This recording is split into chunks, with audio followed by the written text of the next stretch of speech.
ले चली शिव परलोकवान हो, यहाँ कोई ना हमार। ले चली भोले परलोकवान हो, यहाँ कोई ना हमार।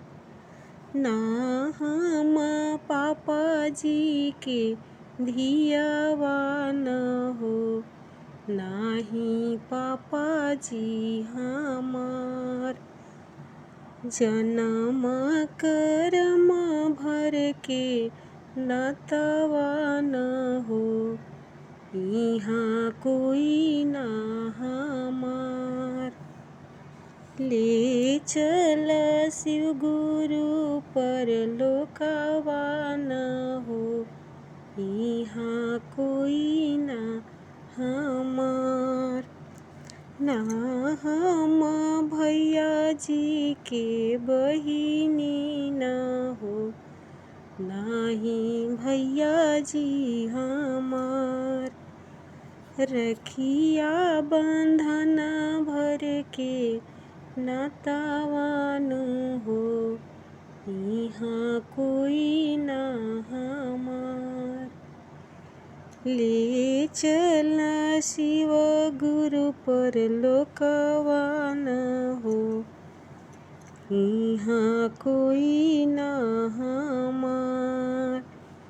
ना हम भाभी जी के ननदीन हो, नाही भाभी जी हमार। खोइछा भरन केरा नातवान हो, यहाँ कोई ना हमार। ले चल शिव परलोकवान हो, यहाँ कोई ना हमार। ना हम पिया जी के रनियान हो, नाही पिया जी हमार। चुटकी सिंदूर भर के नातवान हो, यहाँ कोई ना हमार। ले चली शिव जी परलोकवान